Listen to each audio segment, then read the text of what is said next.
So hello everyone, I hope তোমালোকে ভালে আছা আৰু তোমালোকৰ যোনটো এক্সাম হৈ গল CWE তোমালোকে ভালকৈ দি আহিছে সবে আৰু এনসাৰ কি চেক কৰিছা নিজৰ যোনটো প্ৰভিজনাল এনসাৰ কি পাইছিলা তোমালোকে চেক কৰিছা মিলাই চাইছা কিছুমানৰ ভুলো আছে ডেফিনেটলি প্ৰভিজনাল এনসাৰ কি কিছুমান ভুল থাকে definitely so based on that এতিয়া বহুতে ৰিপৰ্ট কৰিব এন্ড ফাইনেল এনসাৰ কিটো ওলাব পাৰে বা ডাইৰেক্ট ৰিজাল্ট দি দিব পাৰে ঠিক আছে সো এতিয়া তোমালোকে ভাবি আছা যে এইখিনি মাৰ্কস পাইছো মই এতিয়া কি কৰিব লাগিব মই মানে কোন কলেজত পাম কি কত পোৱাৰ চান্স আছে এটা তো there is a chance of getting where ঠিক আছে সো এজ বহুতে গমে পাইছা অলৰেডি আমাৰ Partha sir he is undergoing several surgeries because of some issues so ছাৰে এতিয়া একো মানে নতুন ভিডিঅ' দিব পৰা নাই যাৰ কাৰণে I am bringing you this session I hope this will help you in some way or the other okay so আশা কৰো তোমালোকৰ এক্সাম ভাল গৈছে আৰু মাৰ্কস যিখিনি পাইছা ঠিকে আছে তোমাৰ যিখিনি কষ্ট কৰিছিলা সেইখিনি যাতে পাইছা তোমালোকে সবে and without wasting time let's start the session যে তোমালোকে কিমানখিনি কিবাহত কিমান কি কলেজ পাবা কিমান মাৰ্কসত ঠিক আছে so if we see suppose general neutral general সবৰে কাৰণে কৈ আছো মই যে যোনবোৰ general category belong কৰি আছে আৰু excluding the 5% reservation যোনটো তোমাৰ গভৰ্ণমেন্ট কলেজত 5% reservation দি আছে সেইটো যদি exclude কৰি আমি যদি চাও তেতিয়া যোনে 250 plus above পাই আছে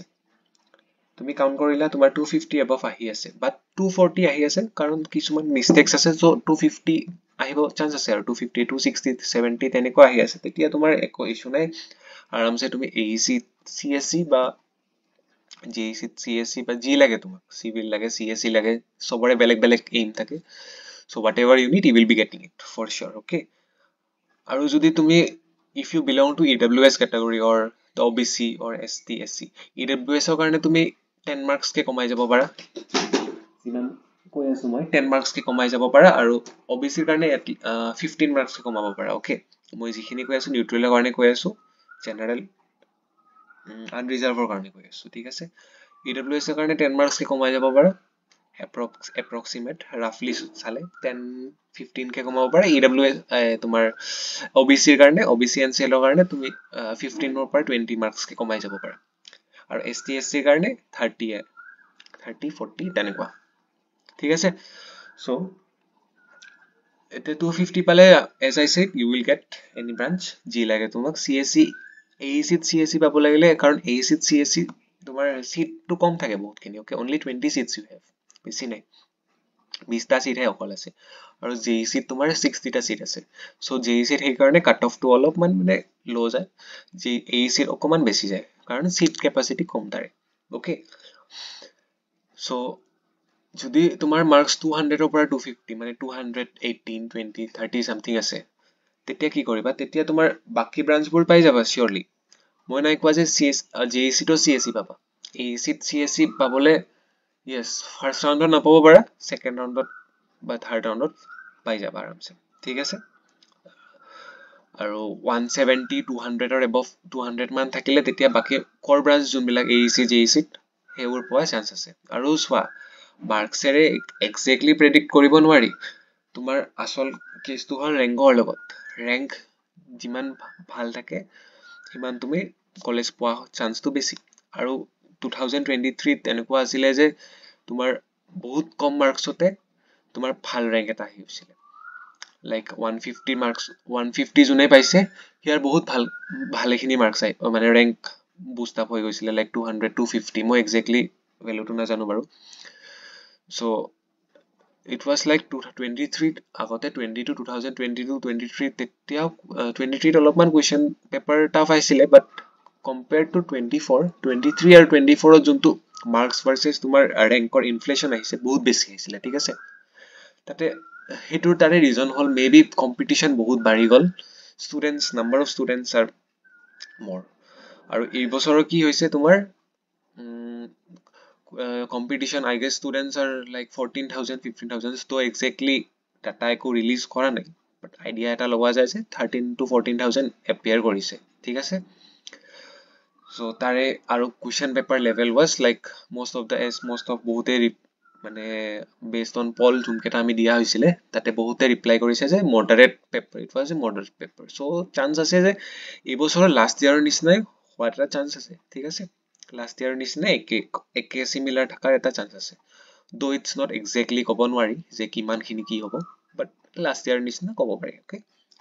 So 250 200 ভিতৰত থাকিলে যোনটো ক'লো আৰু 170 বা 200 থাকিলে কৰ ব্ৰাঞ্চ মেকানিকেল চিভিল বা তোমাৰ ইলেক্ট্ৰিকেল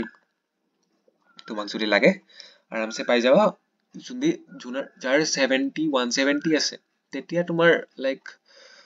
ফাৰ্ষ্ট ৰাউণ্ডত নাপাব পাৰা এই চিট অলপ দিগদাৰ হ'ব পাৰে আনৰিজাৰ্ভৰ কাৰণে বাট ছেকেণ্ডত থাৰ্ড ৰাউণ্ড লাষ্টলৈকে আৰামছে পাই যাবা একো ইছ্যু নাই ফাৰ্ষ্টত যে এই চিট পালা পিছত আপগ্ৰেড কৰাই ল'বা একো কথা নাই বা ফাৰ্ষ্টত তুমি বেলেগত পাব পাৰা পিছত আপগ্ৰেড কৰাই ল'বা য'ত তোমাক লাগে ঠিক আছে 150 পৰা 170 যদি থাকে তোমাৰ এতিয়া 150 পৰা বাকী ব্ৰাঞ্চ এতিয়া কেমিকেল পাব পাৰা কথা নাই তাৰপিছত ইনষ্ট্ৰুমেণ্টেশ্যন ইণ্ডাষ্ট্ৰিয়েল আৰু আই পি যোনটো সেইবিলাক আৰামছে পাই যাবা সেইটো কথা নাই 150 170 তোমালোকেও চিভিল তোমাৰ যাৰ 160 এবভ আছে চিভিল বা মেকানিকেল ইলেক্ট্ৰিকেল পোৱা চান্স আছে বাট ফাৰ্ষ্ট ৰাউণ্ডত অলপ প্ৰব্লেম হ'ব পাৰে যে ছেকেণ্ড ৰাউণ্ডৰ ফালে পিছৰ ফালে পাই যাবা অবভিয়াছলি ঠিক আছে আৰু যাৰ মাৰ্কছ লাইক 100ৰ ভিতৰত আছে মানে 100ৰ পৰা তোমাৰ 150 ভিতৰত এইখিনিৰ ভিতৰত আছে তেতিয়া তোমালোকৰ কি হ'ব তোমালোকে যদি ভাবি আছা টেনশ্যন এই চিট পাম নে নিশ্চয় এই চিট যদি লাগে তোমাৰ if you are preferring college then আৰু ব্ৰাঞ্চ তুমি যদি প্ৰিফাৰ নকৰা যে মোক ব্ৰাঞ্চ নহ'লে হ'ব মোক কলেজখন ভাল লাগে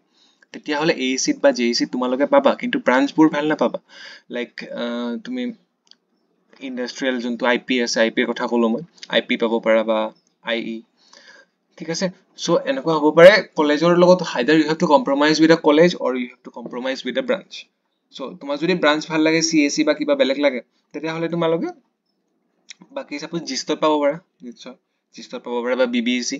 যোনখন আছে কোকৰাঝাৰৰ যোনখন আছে B B A C Bineswar Brahma engineering college বা বৰাক ভেলী ইঞ্জিনিয়াৰিং কলেজ তাতে পাব পাৰা তাতে ল'ব পাৰা ইফ ইউ ৱান্ট ব্ৰাঞ্চ ভাল যদি ব্ৰাঞ্চ লাগে আৰু যদি এ চি বা জে ই চিতে লাগে তেতিয়াহ'লে অলপমান লোৱাৰ ব্ৰাঞ্চৰ ফালে কনচিডাৰ কৰি কেনে পিছৰ ফালে পাব পাৰা চান্স আছে যে লাইক ফিফ্থ ৰাউণ্ডলৈকে বা স্পট কাউন্সিলিঙত যদি এইবাৰ এ চি পাৰ্টিচিপেট কৰে বা জে ই চি পাৰ্টিচিপেট কৰে তেতিয়া তুমি like you can get a decent branch ঠিক আছে 140 এবাভ যাৰ আছে ছাপ'জ 140 137 তেনেকুৱা আছে যদি কেমিকেলত এটা চান্স আছে যে কেমিকেলতো পাব পাৰা ঠিক আছে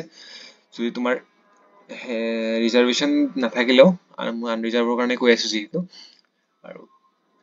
ৰিজাৰ্ভেশ্যনৰ কাৰণে যদি আৰু তোমাৰ যদি কিবা যিকোনো ৰিজাৰ্ভেশ্যন আছে 5% তোমাৰ গভৰ্ণমেণ্ট কোটা বা বেলেগ ই ডাব্লিউ এছ বা যিকোনো আছে তেতিয়াহ'লে it's better you can definitely get it okay so' এতিয়া বাকীবোৰ যোনবোৰ লাইক 100ৰ তলত আছা একেবাৰে 100ৰ তলত আছা আৰু ভাবি আছা যে মই যদি একোৱে চিট নাপাওঁ কি হ'ব ইটছ নট লাইক ডেট তোমালোকৰ যদি কিবা ৰিজাৰ্ভেশ্যন আছে লাইক ই ডাব্লিউ এছ কোনোবা ই ডাব্লিউ এছ আছা বা 5% গভৰ্ণমেণ্ট কোটাৰ পৰা পাইছা তেতিয়া তুমি আৰামছে এডমিশ্যন হৈ যাব কিবা নহয় কিবা কলেজত আৰু আনৰিজাৰ্ভৰ কাৰণেও ডেফিনেটলি হ'ব যোন এবভ 80 মান আছা 80 মাৰ্কছ মান 70 80 তেতিয়াও তুমি চান্স আছে ফাৰ্ষ্ট ৰাউণ্ডত নাপাবা ডেফিনেটলি 70 80 মাৰ্কছেদি ফাৰ্ষ্ট ৰাউণ্ডত নাপাব পাৰা আনৰিজাৰ্ভৰ লাইক পিছৰ ফালে পাই যাবা ফৰ চিয়'ৰ ফিফ্থ ৰাউণ্ডলৈকে আৰু স্পট কাউন্সিলিং এটা হয় last year like a C J C মানে পাৰ্টিচিপেট কৰিছিলে স্পট ৰাউণ্ডত বাকী তাৰ আগৰ বছৰকেইটা বাকী এ চি জে চি বাদে বাকীকেইটা কলেজে পাৰ্টিচিপেট কৰি আহিছিলে লাইক লাষ্ট ইয়াৰৰ পৰা এ চি জে চিও পাৰ্টিচিপেট কৰিছিলে স্পট ৰাউণ্ডত তো স্পট ৰাউণ্ডৰ এটা চান্স আছে যে তোমালোকে আৰামছে চিট এটা পাই যাবা ঠিক আছে চ' ডিসএপইণ্ট নহ'বা যাৰ বেয়া হৈছে মানে একো প্ৰব্লেম নাই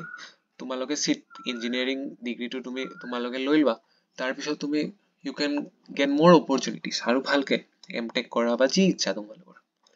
ঠিক আছে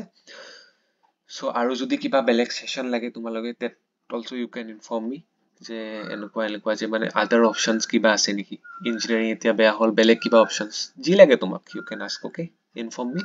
আমি বেষ্ট দিম যদি মই ট্ৰাই কৰিম বাৰু কিবা যদি কৰিব পাৰোঁ ঠিক আছে do inform in the comment section আৰু এতিয়া বৰ্তমান কি কৰিবা বৰ্তমান ৰেষ্ট লোৱা একো ইমান টেনশ্যন ল'ব নালাগে বাকী এইখিনি সময় তোমাৰ অলপ টাইম পাইছা পিছত অবভিয়াছলি আৰু যেতিয়া এডমিশ্যন হৈ যাব তেতিয়া আকৌ বহুত টেনশ্যন আহি যাব, পঢ়াৰ টেনশ্যন, ফিউচাৰ টেনশ্যন, ইঞ্জিনিয়াৰিং কেনেকৈ কমপ্লিট কৰিম, তোমাৰ বেক লাগিব নেকি, কিবা লাগিব নেকি, বহুত কেইটা টেনশ্যন আহিব। এইখিনি সময় পাইছা, give time to yourself, you have worked hard ছ' months, now it's time to enjoy little bit, ঠিক আছে? যাৰ যাৰ ভাল হৈছে এনজয় কৰা আৰু চ' ৰিজাল্ট ৱেন, যদি বিচাৰে ৰিজাল্টটো কেতিয়া দিব, বহুতে কৈ আছিলে, সুধি আছিলে মোক। ৰিজাল্ট চোৱা, এতিয়া প্ৰভিজনেল এনচাৰ কি আহি গ'ল, ফাইনেল এনচাৰ কি আহা অলমষ্ট বেছি দিন, ফাইনেল এনচাৰ কি দিব, লাষ্ট ইয়েৰ দিয়া নাছিলে ফাইনেল এনচাৰ কি, ডাইৰেক্ট ৰিজাল্ট দি দিছিলে। চ' এইবাৰ চান্স আছে দিবও পাৰে নিদিবও পাৰে, এইটো কোৱা নাযায় এতিয়া। চ' আইদাৰ ফাইনেল এনচাৰ কি দিয়াৰ পিছতে ৰিজাল্ট দিব, অৰ ডাইৰেক্ট ৰিজাল্ট দি দিব। 10 দিনৰ ভিতৰত পাব লাগে মষ্টলি, 10 to 15 days, তাতকে বেছি নলয়, ঠিক আছে? চ' বেছি দিন নাই, ৰিজাল্ট দিয়াৰ পিছতে, তাৰপিছত কাউন্সিলিং কেতিয়া হ'ব যদি সুধি আছে, কাউন্সিলিং লাইক জুন জুলাই তেতিয়াৰ মানত হ'ব লাগে, ঠিক আছে? As every year. Okay, with this I end my session here. I hope this was informative for you. Meet you in another session someday. If you need something else, do inform me. Okay, so till then, tata bye bye. Okay, bye bye.